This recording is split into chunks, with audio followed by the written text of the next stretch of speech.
Hermanos amados, muy buenas tardes, que el Señor les bendiga, qué bendición, qué privilegio estar reunidos nuevamente para seguir estudiando la palabra de Dios. Qué bendición, qué regalo el que podamos hacerlo con la libertad con la que lo hacemos. Y como ustedes bien saben, estamos comenzando a estudiar el libro de Apocalipsis. Ya la semana pasada les hicimos llegar un video con la primera clase, que fue la introducción al libro de Apocalipsis. En esta ocasión, bueno, lo vamos a hacer de una manera un poquito diferente. No voy a estar utilizando ninguna presentación de PowerPoint, entonces vamos a hacerlo más a través de la lectura del mismo texto. Vamos a ir agarrando diferentes secciones del primer capítulo. Vamos a ir solamente con el primer capítulo y vamos a tratar de encontrar qué es lo que Dios nos dice a usted y a mí a través de su palabra. Así que como nos vamos a acercar no a cualquier libro, no a una enciclopedia famosa, sino a la palabra del Dios vivo, ¿qué les parece si comenzamos haciendo una oración y pidiéndole a ese Dios que nos dé de su espíritu, que nos dé de su palabra y que hable no a nuestro intelecto, no a nuestra mente solamente, que hable a nuestro corazón, que hable a nuestra mente, sí, pero sobre todo que toque nuestro corazón? Oremos. Padre, te damos gracias una vez más por tu palabra, por esa palabra tuya que es viva y eficaz, por esa palabra que tú mismo dijiste, Señor Jesús, que podrán pasar los cielos y la tierra, pero que tu palabra no pasaría. Por esa palabra tuya que es la que nutre nuestro espíritu, que es la que nutre nuestra alma, nuestra vida entera. Gracias, Señor, gracias por tu palabra. Nos vamos a acercar a ella en este momento, queremos hacerlo en reverencia, queremos hacerlo con temor y temblor, sabiendo que es la palabra del Dios vivo y reconociendo también nuestra incapacidad para entender tantas cosas. Rogamos, suplicamos de tu Santo Espíritu. Suplicamos, Señor, que seas tú el que nos hable, que seas tú el que toque nuestra vida y la transforme por medio de tu palabra. Gracias, Padre. Ponemos este tiempo en tus manos, en el nombre de Jesucristo. Amén y amén. Bien, hermanos, ya hemos hablado de la introducción de lo que es el libro de Apocalipsis. Ustedes ya saben que el nombre viene de una palabra griega casi idéntica, apokalupsis, que quiere decir revelación. Incluso hay varias traducciones de la Biblia a donde el título de este libro no es Apocalipsis, sino es la palabra en castellano revelación, o en otros idiomas, en algunas traducciones de la Biblia en inglés también viene como revelación, como revelation. Entonces, esta revelación se trata de la revelación que Dios hace a través de Jesucristo, que se la da Jesucristo, por medio de un ángel y muchas veces directamente él mismo se la da a Juan, el autor de este libro, para que él a su vez la entregue a la iglesia. Hablábamos ya hace 8 días de un bosquejo del libro de Apocalipsis. Hablábamos de que contiene varios septenarios, varios sietes, y que el simbolismo del número 7, sobre todo en la Biblia, representa la totalidad, representa el todo de algo completo. Y vamos a ver cómo hay varios septenarios, esta representación del número 7 a través del libro de Apocalipsis. Hoy en el capítulo 1 vamos a ver primero el prólogo, que abarca del versículo 1 al versículo 8. Dentro de ese prólogo hay una parte que le pudiéramos llamar título y prefacio, que es del versículo 1 al versículo 3, y después el resto del capítulo, del 9 al 20, del versículo 9 al versículo 20, vamos a tener la primera visión del Señor Jesucristo. la primera visión que Juan recibe sobre Jesucristo.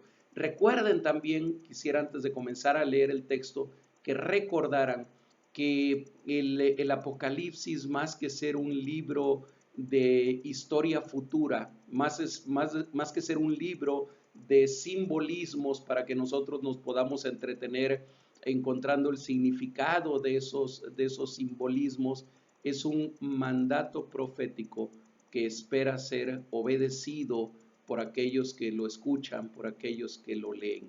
Y más que la historia de la bestia o del dragón o del anticristo, el Apocalipsis, el personaje central de él es Jesucristo. Es la exaltación del Señor Jesucristo lo que llena todo el Apocalipsis. Alguien ha dicho, creo que lo mencionaba yo la semana pasada también, que el Apocalipsis puede ser considerado como el quinto evangelio. Nuestras Biblias tienen 4 evangelios: Mateo, Marcos, Lucas y Juan, que hablan de la historia del Señor Jesús. Y alguien ha dicho, Apocalipsis revela de tal manera a Jesucristo que lo podemos entender como el quinto evangelio. Es un libro lleno de esperanza, es un libro lleno de un mensaje sí profético, pero también de un mensaje lleno de amor por su pueblo y lleno de esperanza y de bienaventuranza para su pueblo. Es un libro de denuncia también, porque el profeta finalmente a lo que es llamado es a denunciar la maldad. Y es un libro también de denuncia política, de denuncia económica, de denuncia que puede ser contextualizada completamente en nuestro tiempo. Pero bueno, vayamos al texto. Dice así la palabra de Dios en Apocalipsis capítulo 1.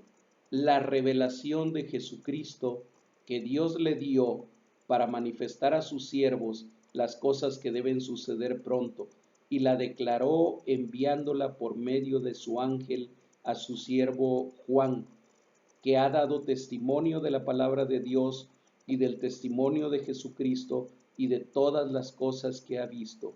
Bienaventurado el que lee y los que oyen las palabras de esta profecía y guardan las cosas en ella escritas, porque el tiempo está cerca. Lo primero que resalta en estos 3 primeros versículos que acabo de leer es que comienza diciendo el título del libro. Las primeras 4 palabras son la revelación de Jesucristo. De ahí hay una coma. Es como si Juan, el autor de este libro, hubiera comenzado por poner el título. Esto que ustedes van a escuchar es la revelación de Jesucristo. Que Dios se la dio, así como una cadenita lo menciona, que Dios le dio a Jesucristo para manifestar a sus siervos las cosas que deben suceder pronto. Y cuando encontremos debe suceder pronto, no perdamos de vista que Dios es un Dios atemporal. Lo que para nosotros es pronto, para Dios pueden ser lo que Dios dice que es pronto, para nosotros pueden significar miles de años. ¿Por qué? Porque Dios está por encima de la dimensión del tiempo. Y entonces dice que estas cosas las declaró enviándolas por medio de su ángel a su siervo Juan, quien ha dado testimonio de todo esto. Y en el versículo 3 viene una bienaventuranza. Y si recuerdan ustedes el significado de la palabra bienaventuranza, ¿verdad? Bienaventurado viene de una palabra en griego que es makarios y que literalmente quiere decir feliz, feliz, feliz. 3 veces feliz, 3 veces dichoso. Eso quiere decir makarios, eso quiere decir bienaventurado. En otras palabras, aquí el Señor está diciendo, ¿saben quién es verdaderamente feliz? ¿Saben quién es verdaderamente dichoso? Bueno, el que lee y los que oyen las palabras de esta profecía, pero dice, y guardan las cosas en ellas escritas. Y guardan las cosas que están ahí escritas. La bienaventuranza, amados hermanos, no viene de leer, no viene de oír, viene de guardar, de obedecer, de poner en práctica la palabra. Ahí es a donde hay bienaventuranza. Leemos la siguiente parte. Voy a leer del versículo 4 al versículo 8. Son solamente 4 versículos, pero están tremendamente llenos de enseñanza y de doctrina. Dice el versículo 4: Juan, a las 7 iglesias que están en Asia, gracia y paz a vosotros, del que es y que era y que ha de venir, y de los 7 espíritus que están delante de su trono, y de Jesucristo el testigo fiel, el primogénito de los muertos y el soberano de los reyes de la tierra, al que nos amó y nos lavó de nuestros pecados con su sangre y nos hizo reyes y sacerdotes para Dios su Padre. A él sea gloria e imperio por los siglos de los siglos. Amén. He aquí que viene con las nubes, y todo ojo le verá, y los que le traspasaron y todos los linajes de la tierra harán lamentación por él. Sí, amén. Yo soy el alfa y la omega, principio y fin, dice el Señor, el que es y que era y que ha de venir, el Todopoderoso. Veamos cuántas cosas importantes vamos a encontrar aquí en esta sección que concluye el prólogo del Apocalipsis. Primero, Juan se presenta a sí mismo como el autor de ese libro. Aunque ya en el versículo 1 nos había dicho que esa es la revelación de Jesucristo que Dios dio y la entregó a través de su siervo Juan, sin embargo aquí Juan ahora habla en primera persona y dice: Juan a las 7 iglesias. Y esto nos lleva a otra de las características que ya habíamos mencionado del Apocalipsis. El Apocalipsis es una carta, es una epístola, así como las epístolas de Pablo a los romanos, a los corintios, a los efesios, etcétera, así como las epístolas de Pedro, de Juan, de Santiago, de Judas. Bueno, esta también es una epístola. Y aquí encontramos la clave de por qué podemos decir que es una epístola, es decir, una carta. Epístola quiere decir carta. Hay un remitente, en este caso Juan, humanamente hablando, aunque el verdadero remitente es Dios que está dando el mensaje, pero humanamente hablando hay un remitente que es Juan, hay un destinatario. ¿Para quién va a ser escrito este mensaje? A las 7 iglesias que están en Asia. Un poquito más adelante, por ahí del versículo 8 o 9, nos va a decir a qué iglesia se refiere específicamente. Recordemos, Asia se está refiriendo al Asia Menor. No, para nosotros decimos Asia y pensamos en el continente asiático, China, la India, en fin, todo el continente.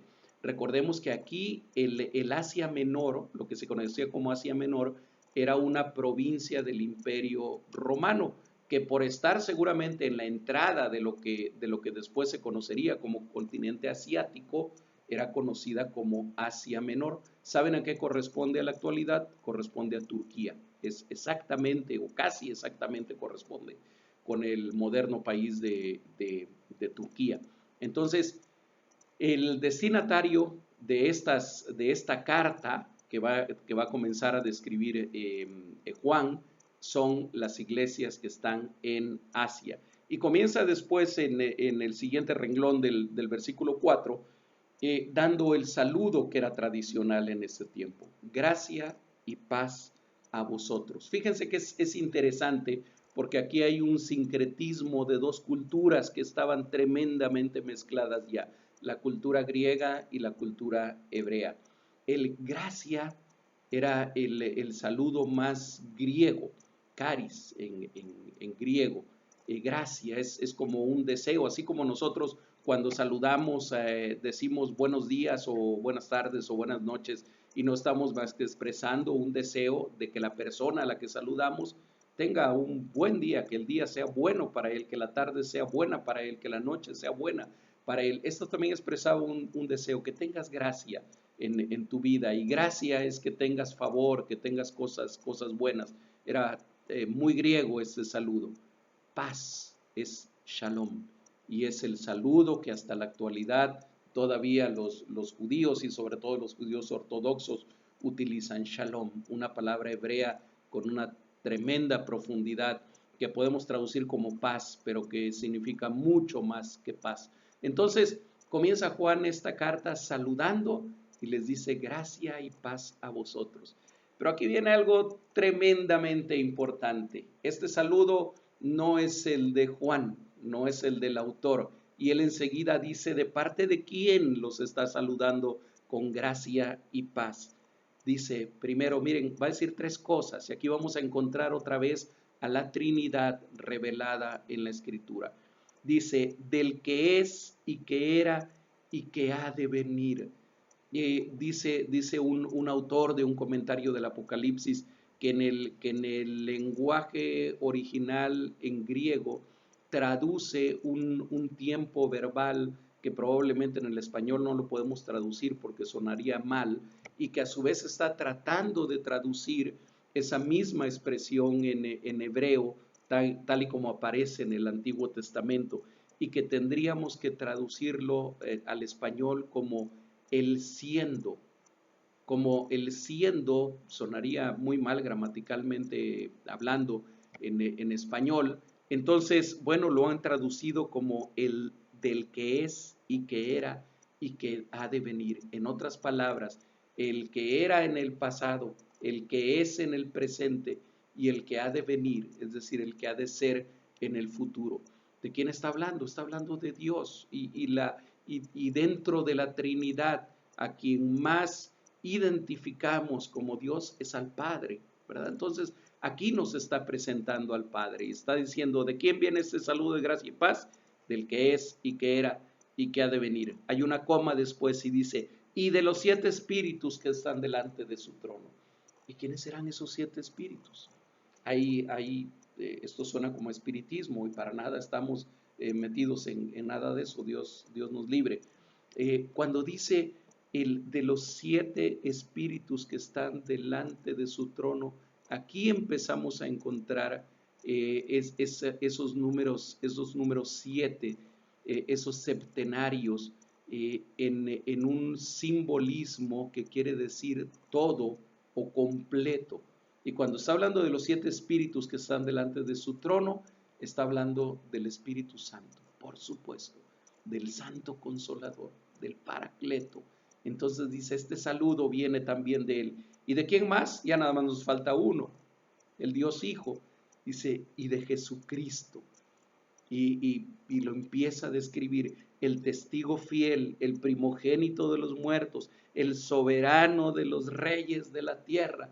Y aquí uno debería decir, aleluya, gloria a Dios, ese es nuestro Señor Jesucristo, el testigo fiel, el primogénito de los muertos y el soberano de los reyes de la tierra. Y Juan acaba de dar un saludo trinitario, entonces, del Padre, del Hijo y del Espíritu Santo.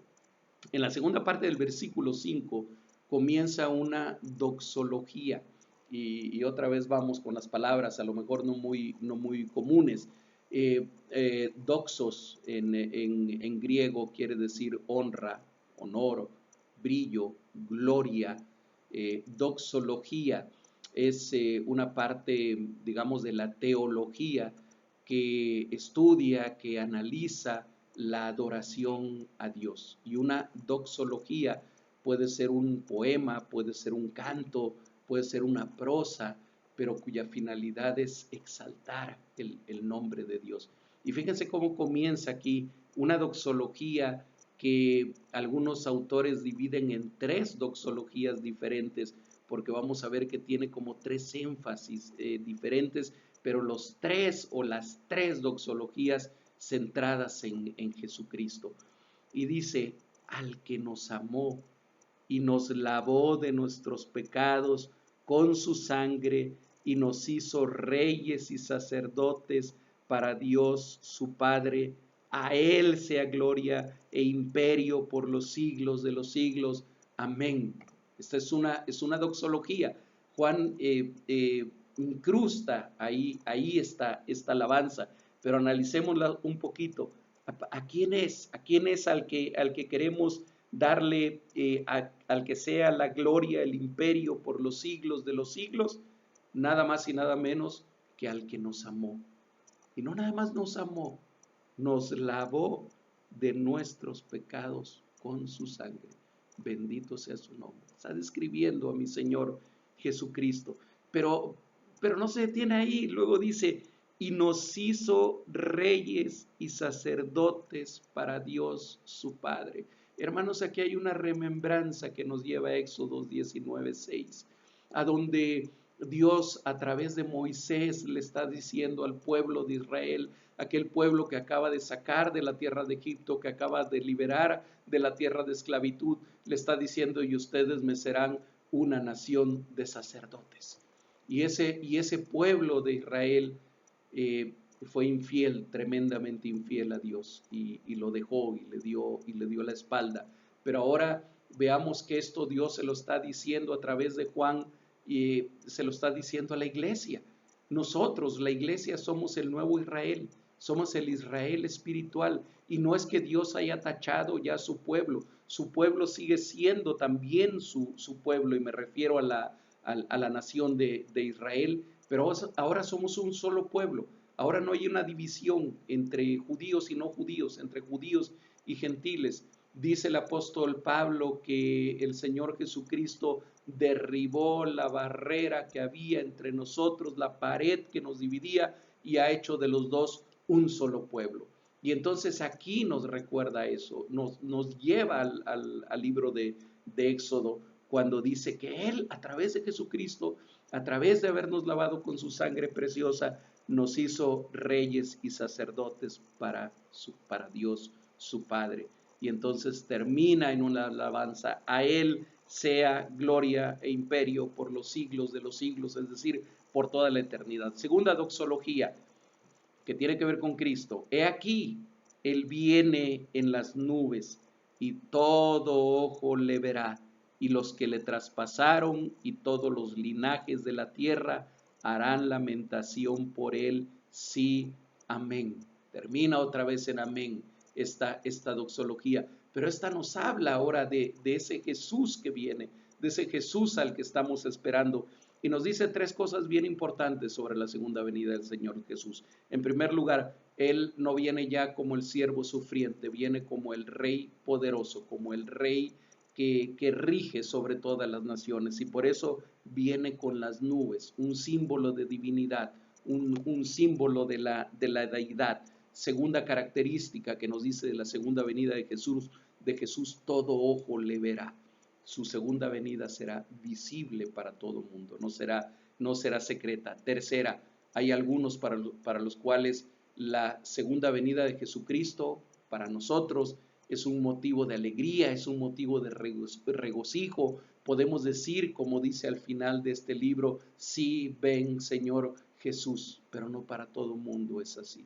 Dice que hay algunos, los que le traspasaron, y todos los linajes de la tierra que lo han negado, y todos los linajes de la tierra que lo han abofeteado en un sentido literal, pero sobre todo en un sentido figurado.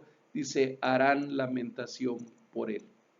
Tercera doxología, siempre cristológica, siempre es Cristo el que está hablando, y dice, ahora en toda su majestad, yo soy el alfa y la omega, el principio y el fin, dice el Señor, dice el Kyrios, el que es y que era y que ha de venir, el Todopoderoso. Y vemos aquí cómo esta doxología cristológica termina siendo un manifestarnos, un revelarnos a ese Jesús cuya naturaleza es la misma naturaleza del Padre. Así como el Padre es el Todopoderoso, así como Él es el Alfa y la Omega, así como Él es el principio y el fin de todas las cosas, así lo es el Señor Jesucristo también. Versículo 1 a versículo 8 es lo que hemos visto, y es el prólogo de Apocalipsis. ¿Qué es lo que hace el prólogo en un libro? Ustedes han leído seguramente muchos libros y han visto que los buenos libros generalmente tienen un prólogo que tratan de resumir, en un buen prólogo también, se trata de resumir cuál es el tema del libro, de qué va a tratar el libro que vamos a comenzar a leer, y hacerlo de la manera más resumida posible. Eso es lo que está haciendo aquí el Apocalipsis. Ya nos dio un vislumbre de lo que es el Apocalipsis. Y empieza entonces a describirse de los versículos 9 al 20 la primera visión del Hijo del Hombre, la primera visión de Jesucristo. Y Juan, de esa manera narrativa, algo hermoso que tiene la Biblia, hermanos, es que es un libro tremendamente didáctico, es una historia, son historias que se van contando, que se van narrando. La Biblia tiene movimiento, tiene escenas en las que hay un movimiento. Aquí lo vamos a ver en estos siguientes versículos que vamos a leer. Déjenme leerles primero del 9 al 11 y los comentamos enseguida. Dice, versículo 9, yo Juan, vuestro hermano y copartícipe vuestro en la tribulación, en el reino y en la paciencia de Jesucristo, estaba en la isla llamada Patmos, por causa de la palabra de Dios y el testimonio de Jesucristo. Yo estaba en el Espíritu en el día del Señor, y oí detrás de mí una gran voz como de trompeta, que decía, yo soy el Alfa y la Omega, el primero y el último. Escribe en un libro lo que ves y envíalo a las 7 iglesias que están en Asia, a Éfeso, Esmirna, Pérgamo, Tiatira, Sardis, Filadelfia y Laodicea. Ahí nos vamos a detener y nos regresamos al versículo 9. Otra vez, tercera vez que nos dice que es Juan el autor. Yo, Juan. Pero ahora él se identifica mucho más con aquellos a los que le está escribiendo. Se ha dicho que probablemente Juan, si es que el autor es el mismo discípulo amado, el mismo de los 12, no hay la completa seguridad de eso, pero se ha dicho que este Juan que escribió el Apocalipsis probablemente haya sido pastor en Éfeso, que era la capital de la provincia romana del Asia Menor, o de alguna de las otras iglesias, o que probablemente haya sido conocido por quienes estaban en esas 7 iglesias que él menciona, por la forma en que se dirige a ellos, y se empieza a dirigir como un hermano y como un compañero, y les dice, yo Juan, vuestro hermano, pero no nada más hermano, a lo mejor hermano solamente apela al afecto, solamente apela al sentimiento, dice, no nada más hermano, copartícipe vuestro, es decir, alguien que ha participado y que participa con ustedes. ¿En qué? En 3 cosas. A ver, otra cosa que mencioné también la semana pasada, la estructura de Apocalipsis es tremendamente simétrica. Vamos a ir encontrando mucha simetría, vamos a ir encontrando, alguien ha dicho y lo mencionábamos también, es como una arquitectura, es como si un arquitecto lo hubiera construido. Vamos a ir encontrando que tiene una estructura muy marcada todo el libro, nada más lejos de la verdad de que sea un libro caótico, para nada, es un libro muy estructurado. Y aquí encontramos que otra vez Juan dice, hermano de ustedes y copartícipe con ustedes, ¿en qué? Y menciona 3 cosas, en la tribulación, en el reino y en la paciencia de Jesucristo. En la tribulación, porque aquellas 7 iglesias, aquellas iglesias del Asia Menor, eran iglesias que estaban siendo tremendamente perseguidas. Recordemos que este libro fue escrito por Juan alrededor del año 95 después de Cristo, cuando el emperador era Domiciano, Flavio Tito Domiciano, de la dinastía o de la casa de los Flavios, hermano de Tito, el general que destruyó Jerusalén, hijo de Vespasiano, de Flavio Vespasiano, pero Domiciano fue un emperador terrible, cruel, como fueron la mayoría de ellos, no todos, hay tremendas excepciones entre los emperadores romanos, pero Domiciano fue un emperador cruel, y una de las cosas que él desató en su tiempo fue una persecución contra los cristianos. Los veía como una secta del judaísmo, y por lo tanto los perseguían. Entonces, aquellas iglesias eran perseguidas, y Juan estaba en una isla que era una prisión, como para nosotros, como si hubiera estado en las Islas Marías. Ahí estaba, en la isla de Patmos. prisionero. Por lo tanto, él era copartícipe con aquellas iglesias a las que les escribía de la tribulación, pero no nada más de la tribulación, también era copartícipe con ellos en el reino de Dios. Juan se identifica como un ciudadano del reino de Dios e identifica a sus hermanos y compañeros como ciudadanos del mismo reino y les dice: soy copartícipes con ustedes en el reino y en la paciencia de Jesucristo. La palabra en griego que aquí se traduce como paciencia es una palabra que tiene un significado más amplio aparte de paciencia. Algunos dicen que puede traducirse, o que sería más adecuado traducirla como resistencia, como perseverancia. Es una palabra, dicen los expertos en lingüística del antiguo griego, que tiene cierta connotación con la vida militar. Lo que tenían que hacer los soldados cuando estaban en un puesto en la batalla era defender ese puesto a costa de su vida, incluso, pero no ceder. Tenían que resistir. Y entonces aquí la palabra, más que paciencia, aunque está correctamente traducido también como paciencia, pero más bien se refiere a resistencia, perseverancia, así como cuando alguien dice: yo me planto aquí y de aquí no me muevo porque sé que no me debo de mover, sé que debo de resistir aquí todos los embates. Y es lo que hacía Juan, y es lo que hacían los miembros de la iglesia primitiva, como aquellas iglesias en Asia. Bien, después de presentarse de esa manera, Juan le sigue contando en este movimiento. Estaba en la isla llamada Patmos. Ya mencioné que Patmos es una de las muy pequeñas islas que hay en el mar Egeo, entre Grecia y Turquía. Actualmente todavía pertenece el día de hoy a Grecia, una isla muy pequeña, algo así como 30 kilómetros cuadrados. Actualmente un lugar turístico, en aquella época una prisión, un lugar a donde enviaban a los exiliados. Y dice: yo estaba en la isla de Patmos por causa de la palabra de Dios y del testimonio de Jesucristo.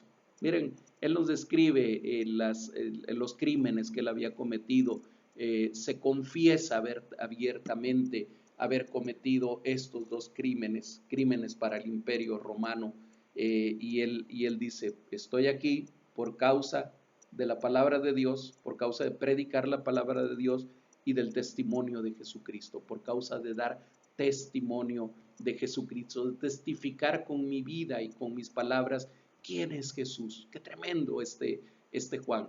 Dice otro Juan, pero moderno, Juan Stam, un teólogo latinoamericano, bueno, de nacionalidad estadounidense, pero adoptado costarricense. Dice Juan Stam que este Juan era un rebelde con causa, era alguien que se había enfrentado al imperio, era alguien que le había dicho a los que representaban al imperio: no hay más Quirios, no hay más Señor que el Señor Jesucristo, y yo no puedo aceptar que el César, que Domiciano es el Señor, ni que es un Dios, ni que es sagrado. Se había plantado delante del imperio y había dicho: yo no puedo quemar incienso delante de una imagen de Domiciano como si fuera un Dios, porque hay un solo Dios y es el Dios vivo y es el Santo de Israel, y Jesucristo es Dios también y solamente a Él adoramos. Ese era el motivo por el que estaba en la isla de Patmos. Ok, sigue el movimiento. Dice: yo estaba en el Espíritu en el día del Señor. Esta expresión en el Espíritu la tenemos que entender, incluso en otras traducciones. Ustedes revisen otras traducciones que no sea Reina Valera, NBI, por ejemplo, Nueva Versión Internacional. Dice: estaba en el día del Señor cuando vino el Espíritu sobre mí. Es otra traducción, la de NBI. Cuando vino el Espíritu sobre mí, es decir, cuando el Espíritu me empezó a hablar y me empezó a hacer que yo viera y que yo escuchara todo lo que ahora les voy a describir. Y en el día del Señor nosotros lo entendemos como domingo, aunque déjenme decirles, es la única parte de la Escritura a donde se menciona, si es que está hablando del día domingo, como el día del Señor. En el libro de los Hechos, donde se mencionan por lo menos un par de ocasiones, el domingo, en Primera de Corintios me parece que también se refiere como al primer día de la semana. Incluso en los evangelios, cuando hablan de la resurrección de Jesucristo, se habla que siendo el primer día de la semana. Sin embargo, muchos están de acuerdo en que Juan aquí se está refiriendo al día domingo y lo menciona como el día del Señor. Dice, y oí detrás de mí una gran voz como de trompeta. Y aquí tenemos que tomar la otra pauta que yo les decía hace 8 días cuando interpretamos Apocalipsis. Entendamos lo simbólico y usemos la imaginación también. Juan está tratando de describir una voz que oyó, que no la puede describir de otra manera, como una trompeta, una gran voz como de trompeta, seguramente algo que retumbó alrededor de él como una gran trompeta que estaba sonando. ¿Y qué decía esa voz que oyó detrás de él? Vean cómo nos ubica en el espacio la narración bíblica. Juan está orando, Juan está en el Espíritu, entendemos que está en oración cuando de repente atrás de él oye una gran voz como de trompeta. ¿Y qué dice esa voz? Decía, yo soy el alfa y la omega, el primero y el último. Y entonces se presenta nuevamente con él quien le está hablando, que es el Señor Jesucristo, por supuesto. Recordemos, alfa es la primera letra del alfabeto griego, omega es la última letra.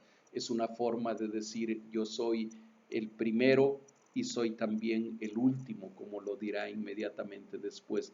Yo soy el origen de todas las cosas y soy el final de todas las cosas. Yo soy el eterno, es lo que le está diciendo. Y enseguida viene la orden, enseguida viene la indicación. Escribe en un libro lo que ves y envíalo a las 7 iglesias que están en Asia, y menciona a las 7 iglesias. Versículo 12, sigue el movimiento. Dice, y me volví para ver la voz que hablaba conmigo. Y casi nos imaginamos a Juan entonces volteando para ver de dónde venía esa voz. Me volví para ver de quién era la voz que hablaba conmigo.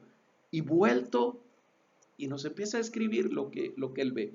Vamos a irlo mencionando como él lo menciona. Lo primero que vi, dice Juan, fueron 7 candeleros de oro. Pero en medio de esos 7 candeleros, por lo tanto, tenemos que entender que estaban dispuestos tal vez en círculo o en semicírculo, porque dice, en medio de esos candeleros vi a uno semejante al Hijo del Hombre. Y aquí hay otra referencia directa también al Antiguo Testamento, al libro de Daniel. Específicamente Daniel 7:13, donde Daniel está narrando una visión que él tiene también, y dice, y entonces vi venir entre las nubes a uno como hijo del hombre que se acercaba al anciano de días, y lo sigue describiendo, y nosotros entendemos que ese hijo del hombre no es otro más que el Mesías. Y por eso cuando el Señor Jesucristo en los evangelios, en los 4 evangelios, pero sobre todo en Mateo, que Mateo fue escrito para los judíos principalmente, 32 veces, en 32 referencias diferentes en Mateo, Jesús se refiere a sí mismo como el Hijo del Hombre. Y entonces aquí, cuando Jesús se mencionaba esto de sí mismo, presentándose como el Hijo del Hombre, aquellos buenos judíos que lo escuchaban entendían perfectamente que él se estaba diciendo el Mesías, y por eso es que lo querían matar, y por eso es que lo mataron finalmente. Por eso, de acuerdo con la perspectiva de ellos, ¿verdad? Porque en realidad fue porque Dios así lo había dispuesto. Y entonces vi uno semejante al Hijo del Hombre, y empieza a escribir su vestidura, vestido de una ropa que llegaba hasta los pies, un símbolo que nos habla de majestad. Solamente las vestiduras de los reyes o de los sumos sacerdotes llegaban hasta los pies, y además ceñido el pecho con un cinto de oro. Y aquí ya encontramos totalmente una vestidura sacerdotal. Y recordemos que en el libro de Hebreos nos dice que Jesús es nuestro sumo sacerdote, aquel que entró al lugar santísimo como sumo sacerdote, pero que entró también siendo él mismo el sacrificio delante de Dios. Versículo 14, su cabeza y sus cabellos eran blancos como blanca lana, como nieve, sus ojos como llama de fuego. Otra vez Juan está tratando de describir de alguna manera algo grandioso que estaba viendo y que a lo mejor no tenía palabras para expresarlo, y lo hace de una manera poética. Sin embargo, esa cabeza y cabellos blancos como blanca lana nos recuerdan lo que dice también Daniel del anciano de días, refiriéndose seguramente al Padre, y encontramos ahí otra identificación simbólica entre Jesús y el Padre. Sus ojos como llama de fuego, y el fuego siempre representa lo purificador, siempre representa lo que alumbra, pero también lo que purifica. Versículo 15, sus pies semejantes al bronce bruñido, al bronce que ha sido pulido, brillaba, refulgente como en un horno, y su voz como estruendo de muchas aguas. Ya no sabía Juan cómo describir esa voz. Ya nos había dicho una gran voz como de trompeta, y ahora dice su voz como estruendo de muchas aguas. Yo no puedo imaginarme cómo será eso. Si ustedes han estado alguna vez junto a alguna cascada, yo solamente he tenido oportunidad de estar junto a cascadas pequeñas como el Salto de Ipantla, aquí cerca de Veracruz, pero quienes han estado en las cataratas de Niágara nos describen cómo ese sonido de aquellas cataratas es algo que retumba y que lo sientes retumbar hasta en el pecho. Yo me imagino que así era aquella voz que Juan trataba de describir de alguna manera, y decía como estruendo de muchas aguas. Versículo 16, tenía en su diestra, es decir, en su mano derecha, 7 estrellas, y de su boca salía una espada aguda de 2 filos. Ahorita vamos a ver lo que son las 7 estrellas, pero la espada aguda de 2 filos es una clara referencia a la palabra de Dios. ¿Qué es lo que sale generalmente de nuestra boca? Salen palabras. ¿Qué salía de la boca de aquel como hijo de hombre? Una espada de 2 filos. Hebreos 4:12 dice que la palabra de Dios es viva y eficaz y más cortante que espada de doble filo. Pablo en el capítulo 6 del libro de Efesios, cuando describe la armadura de Dios y le dice al creyente, pónganse toda la armadura de Dios, se refiere también a la espada del Espíritu, que es la palabra. Entonces salía de la boca de aquel como hijo del hombre una espada de 2 filos, y su rostro era como el sol cuando resplandece en su fuerza. Versículo 17. Cuando le vi, a Juan le ocurrió lo que le hubiera ocurrido a cualquier otro mortal como nosotros. Cayó como muerto delante de él. Cuando le vi, caí como muerto a sus pies. Y vean la respuesta llena de misericordia, llena de gracia, de parte de aquel ser divino que nos acaba de describir de esta manera tan portentosa, aquel que tiene una voz que es como una voz como un estruendo de muchas aguas, aquel que tiene una voz que es como una trompeta que resuena, aquel que tiene rostro como de sol, aquel que tiene ojos como de fuego, aquel que tiene pies como el bronce bruñido, aquel viene y pone una mano sobre su hombro, y pone su mano derecha sobre su hombro, y le dice lo que la palabra de Dios nos repite tantas veces: no tengas miedo, no temas. Esta expresión, no tengas miedo, aparece desde el Génesis hasta el Apocalipsis, en todos los libros, o prácticamente todos los libros de la Biblia. Alguien ha dicho que son 365 veces las que aparece. Yo no estoy seguro si eso sea un dato correcto o no, pero lo que sí sé es que son muchas veces. Si alguien ha dicho una vez por cada día del año, Dios nos dice: no temas, no temas, no tengas miedo. Y este también es el primer mensaje que le da a este Juan. cuando él cae a sus pies, diciéndome, no tengas miedo. Y le dice, ¿por qué no tengas miedo? Yo soy el que tú conoces, Juan. Tú ya me conoces. Yo soy el primero y el último. Yo soy el que vivo y estuvo muerto. Mas he aquí que vivo por los siglos de los siglos. Amén. ¿Y sabes qué más, Juan?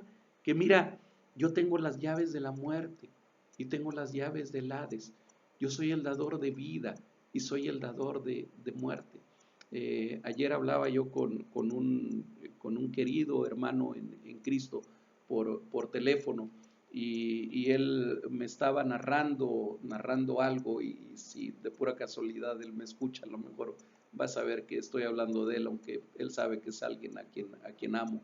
Y él me estaba contando algo y yo no quise interrumpirlo, porque me decía que acababa de estar enfermo probablemente de COVID.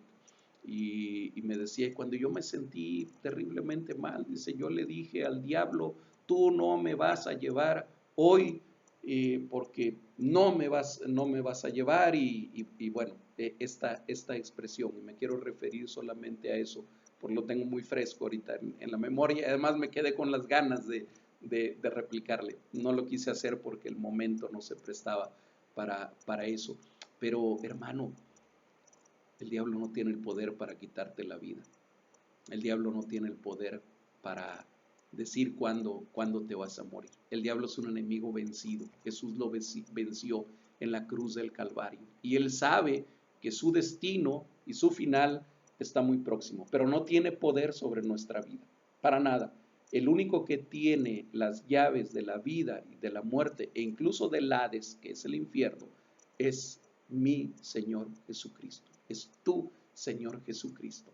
Entonces, no tengas miedo en ese sentido. Desde luego que el enemigo es un enemigo poderoso. No vamos a tomar una actitud torpe de retarlo ni nada de eso. Si no fuera por el Espíritu Santo que está con nosotros no tendríamos la mínima oportunidad en contra de él. Pero es un enemigo que el Señor Jesucristo venció, y el Señor Jesucristo es el dador de la vida, y es también el que dice que en un momento determinado la vida aquí se terminó. Solamente Él tiene ese poder.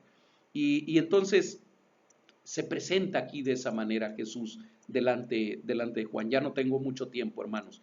Y le dice, versículo 19, escribe las cosas que has visto y las que son y las que han de ser después de estas. Y aquí nuevamente hay un vislumbre de lo que va a ser el Apocalipsis. Cosas que son, cosas que han sido y cosas que van a ser después de estas. Sí, el Apocalipsis habla mucho sobre el futuro. El futuro para Juan cuando lo estaba escribiendo, y algunas cosas de aquí ahora para nosotros son pasado, pero también futuro para nosotros todavía el día de hoy. Y termina el versículo 20 dando una descripción de algo de lo que Juan ha visto, una interpretación. Recordemos que la Biblia se interpreta a sí misma de algo que Juan ha visto, y que además sirve de introducción para el capítulo 2 y el capítulo 3. Y le dice, el misterio de las 7 estrellas que has visto en mi diestra y de los 7 candeleros de oro.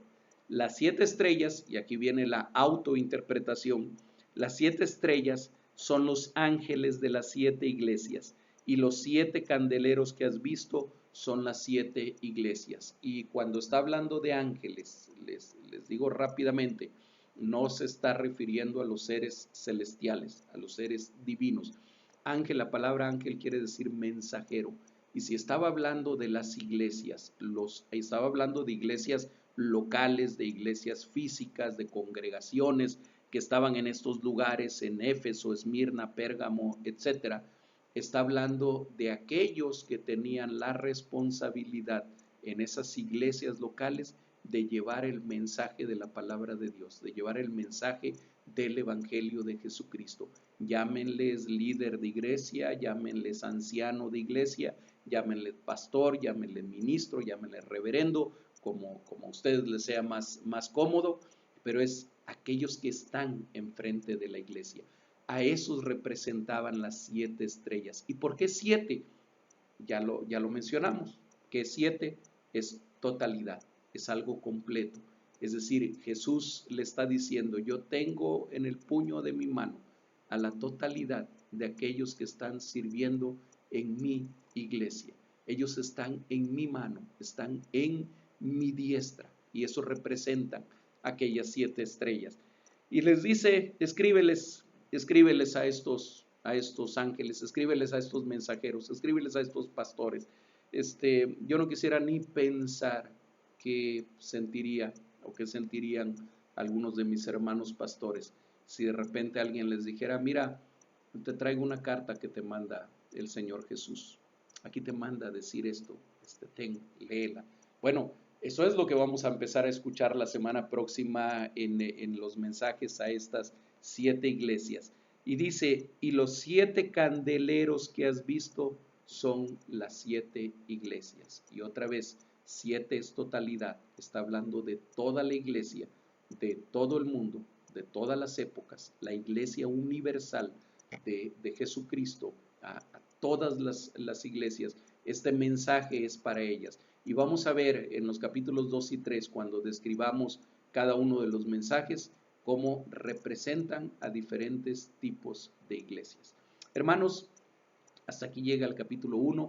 Espero que haya sido de bendición para ustedes y espero que el Señor les bendiga, y si Él nos los permite, nos podamos ver dentro de 8 días para comenzar a estudiar el capítulo 2 de Apocalipsis. Dios les bendiga, hermanos.